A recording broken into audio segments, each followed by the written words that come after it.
guys, we got a 9230 Flagship Case IH combine here. We're going to be installing the vertical unload liner in it and the sump kit. It all comes sold as is in a kit. This combine had floater tires on it. We had to take the left side floater tire off to drop the gearbox and to drop this unload auger. So right now we're just gonna pull the auger out. We have to spin it out.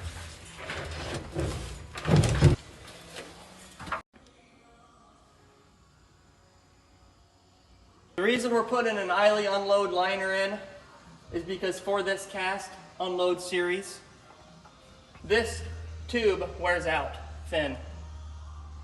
This whole tube is replaceable, but that is a lot of man hours and a lot of labor. This tube that we slide inside the existing one, it cuts the time down in half. This tube comes to you as a kit. It comes to you with the full tube that protects the whole ring where your unload auger cycles the grain up out to your unload tube. It also comes with the sump kits. This is all installed by Welding. What you do is you go from the bottom, you put a ratchet strap around the liner. We'll show you in the video. You stick it up inside there, and then you either put a bottle jack to get the sides of it tight, and then you will weld your seam. And these bolts up on top of this cast elbow, there's a ring up there. You'll take out those bolts, and our liner has pre-cut holes that will line up with those holes. Once you get done with that, you will weld the seam and you will weld your sump kit in. I'm going to show you how to take the carriage bolts out of the ring. There's 14 bolts that hold the ring onto the unload tube. We have to remove those bolts because our liner down there has pre-cut out holes that will line up to all of these bolts. So what you're going to need is chrome sockets, because if you use heavy duty, the clearance, there's not enough clearance on the gap. Half of the bolts you'll take out with the elbow folded in. Once you get those half out, unfold the elbow all the way out, and then the rest half you'll take out. One guy will have to be on the inside to hold the carriage bolt flush facing out, and the other guy will have to be out here. What we have today is a couple 3/8 ratchets, medium size, a long size. The size of these nuts are 24 millimeters. Another thing we have is we got a 1/2 inch drive breaker bar to break some of those. I do recommend having a tilt. That's going to help you get into the tight places in the back. I did do it with a 3/8 straight. It was difficult. So if you can get a tilt, I would recommend that. Another thing that you're going to have to do is there's plates. There's 4 plates that hold the top of this cast elbow on. You're going to want to take the bolts out of each middle of the rings, loosen the bolts on the sides,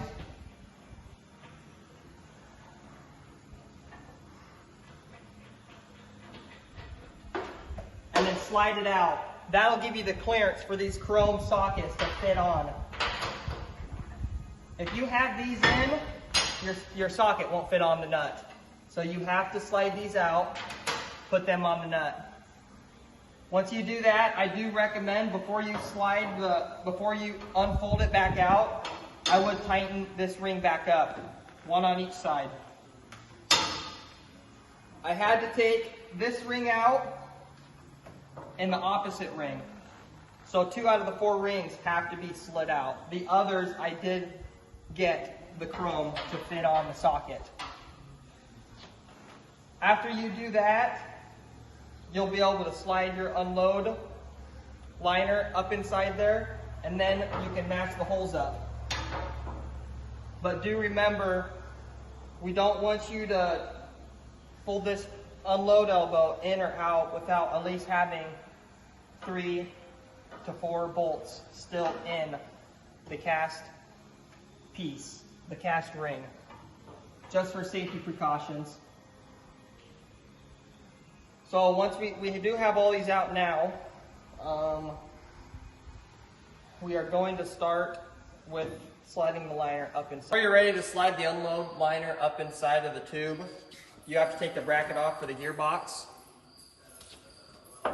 or else you won't have enough clearance to slide your liner up in. Another thing you're going to have to take off is your inspection door.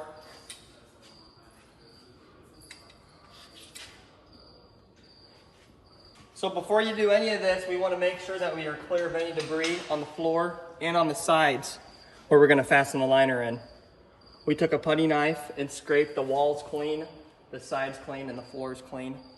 We also took a ratchet strap and ratchet strapped it tight so we can slide the liner up in, and then we're going to loosen the ratchet strap so it can spring open.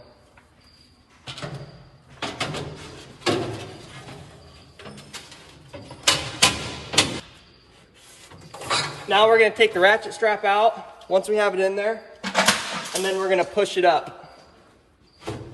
We want to make sure we're lined up all the way through, because once you get it up in there, it's very hard to rotate it. So we're going to line ourselves up with the bolts, holes, and then slide it up the rest of the way. So we got to rotate it a little bit.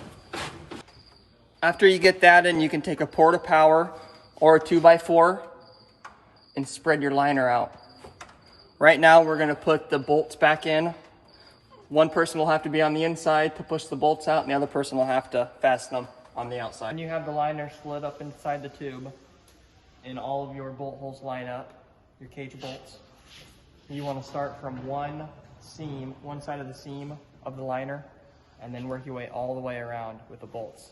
That's going to secure the fit of the circumference of the outside of the tube to your existing unload tube. We started with one side, put them all in hand tight, and then we started from that side again and then tightened them, making our way around the whole side of the tube. Push it out a little bit.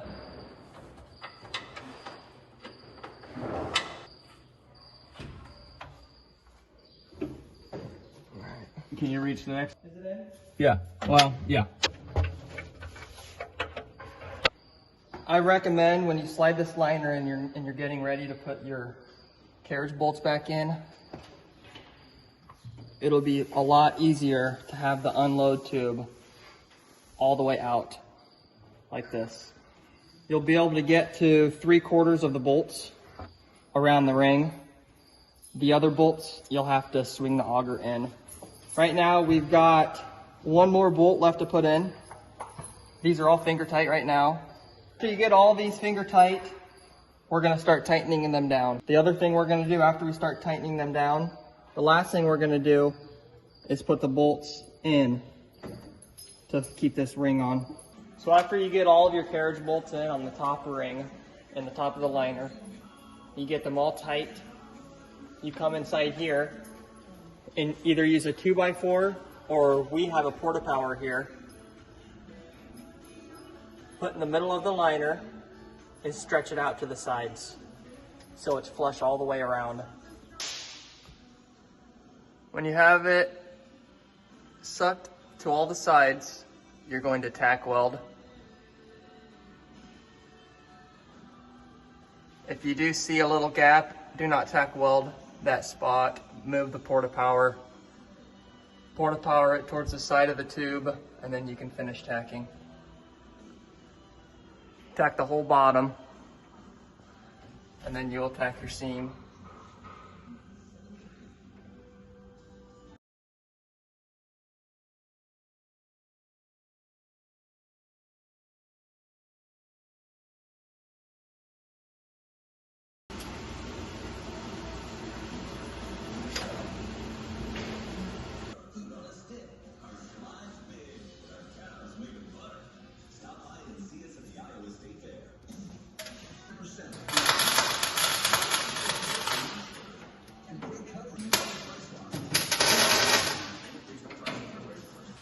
We just got done welding the sump kits in. We finished up welding the liner in. You want to weld up all the seams, every single one of them. If you do not weld all the seams, you're likely to get grain underneath the metal.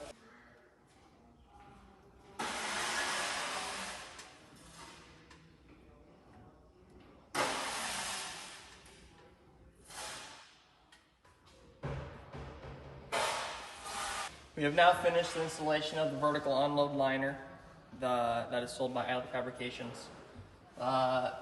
It comes with a sump kit for the transition into the grain tank. Install for me was about a day and a half. We're going to finish putting everything back up in there. If you guys got any questions or concerns, ihlefabrications.com. Look at our website, give us a call. Look forward from hearing from you guys. Thanks.